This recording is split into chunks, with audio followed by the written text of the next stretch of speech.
Well, this time I've been here for 2 days, but I've been back and forth for last month.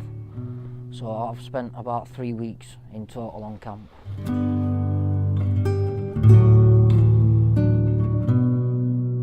I'm here because of that in background. It's not good for any part of his land.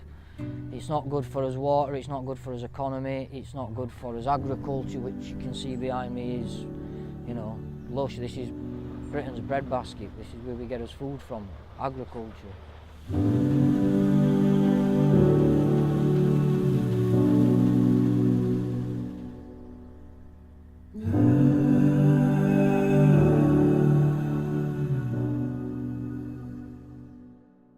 And whatever that's happening, we can't build a better world.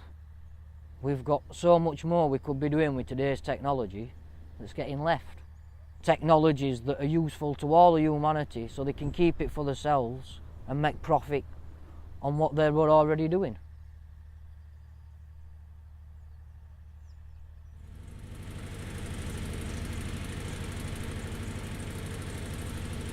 Well, I'm here because I've been watching the fracking saga in the UK unfold since Balcombe, and after watching the escapades of the Greater Manchester Police at Barton Moss and the brutality involved there, I thought the fracking movement could use a little bit of assistance with regard to documentation and videographing.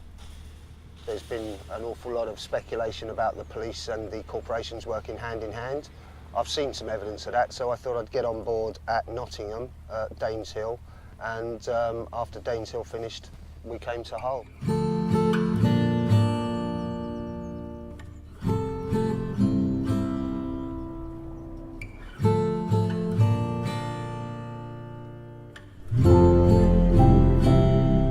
When I first came to visit West Newton, and I visited here very sort of early on when the camp first started, and there was one person sat here under a leaky green tarpaulin. It was raining and it was wet and it was cold, but I just felt something, an affinity with this place really.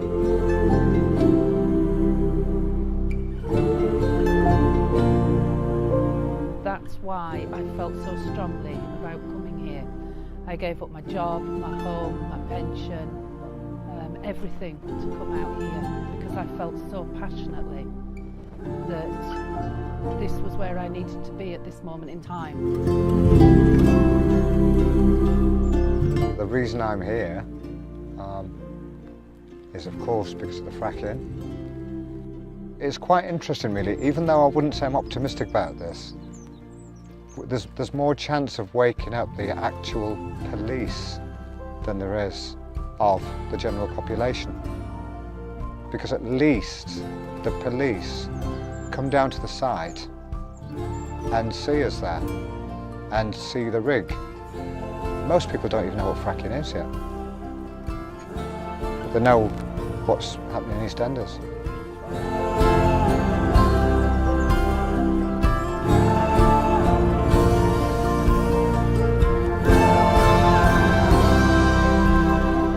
I get a feeling of doing something right, and I like to feel that I'm making good moral choices, and being here is a good moral choice. Even if we don't succeed and we've only fought, if we fight as hardest and we fail, at least I'll have felt that I fought. I did something. I didn't sit around and wait for it to all go wrong. I tried to stop it.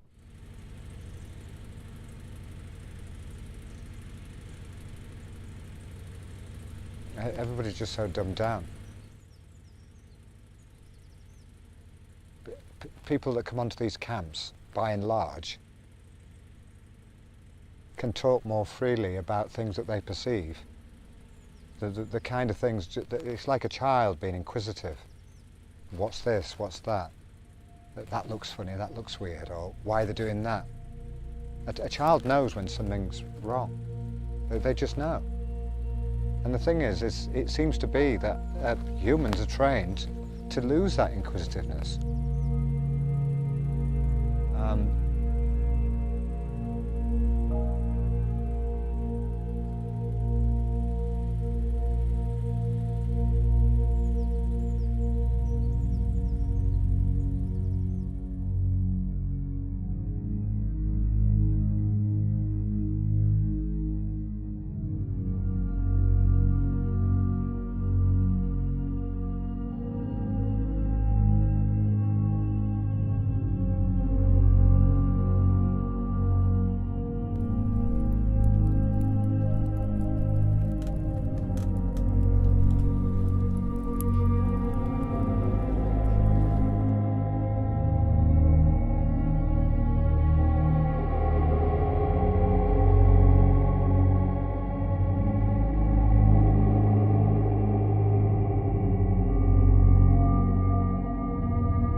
bigger picture that I see is that 65% of this country is about to be fracked against the wishes of the population of the UK. That's something that's unacceptable to me, and it is appearing that the voice of the British public, the voice of Joe public, is not being listened to. Corporations aren't living entities and they just roll straight over the people, so the little people gain nothing.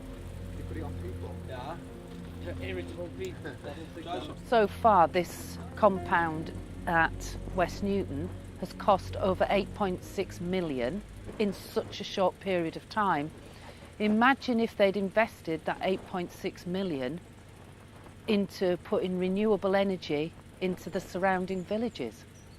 These villages could virtually be self-sufficient on renewables. Some of us realise the importance of not being arrested by throwing yourself under a bus, throwing yourself under a lorry to be bailed away from a site. If you take the pillars of the operation, like the communicators and the network guys, the internet guys and the videographers out of the game, then you've got no documentation, you've got no internet presence.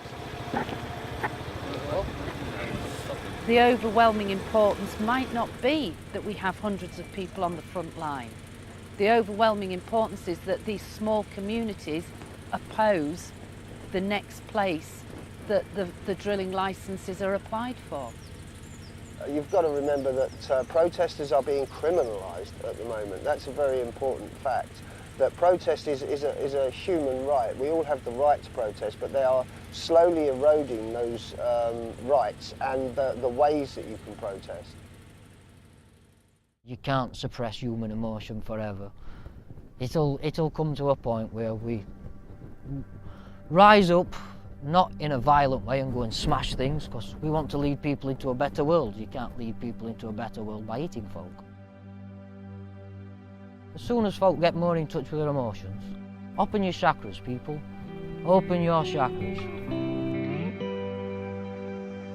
Iceland is the only place so far that has actually stood up and said, we're not having any more of this corrupt bankers, corrupt politicians and American dominance over our country, and they've taken their country back with a velvet revolution. They surrounded their parliament and they bashed their pots and pans, and until the politicians said, all right, we quit, we're leaving. And we need to go down to parliament and do the same thing, surround it, drag them out and give them an option, face a trial by jury or get out of the country. I mean, that's well underway, as you can see. That's a pretty full compound full of people working and moving about. And that's just the first of many, and there's going to be springing up left, right and centre. You have to ask, why are the government pushing this? And it has to be that somewhere these people have a vested interest in the fracking companies. Whilst people are worrying about oil still and the next fossil fuel, or scraping the bottom of the barrel of the fossil fuels, instead of looking at renewable energies, which are ready to go now, scientists have said, we're ready to go. So why are governments not picking up on it? Because there's no money in renewable energy. Like they need, the energy companies, rattling, need to make money for its shareholders. How can you exploit a finite product and say it is the saviour of the UK? In 70 years' time, ice caps will melt and then we'll all be screwed. But it's in 70 years, so we're not really panicking. This is in 5 years. We can highlight the fact that energy is a con, and the next one's going to be water. And now you'll find that corporations are buying up vast reserves of water throughout the world. So pretty soon there'll be no water. At the moment, water's a human right, but we've already heard the CEO of Nestle say that he doesn't believe water should be a basic human right. So let me ask you this, how much percentage are we made up of? Is it 70% water? And it's not a basic human right, so without it we die? Slavery. It's becoming a slave to the people that own the water. That cannot be allowed to happen. Revolution will come before that. And when revolution comes, I'll be right in the corner somewhere with the statistics and the tactics and the strategy and the radios and the night vision cameras and the drones, doing my best to make sure that revolution succeeds.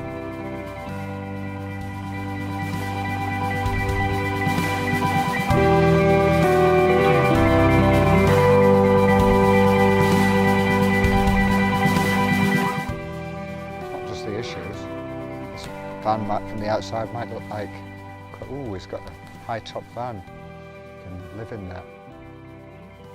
But, you know, I've not got a shower in here. Not got a cooker.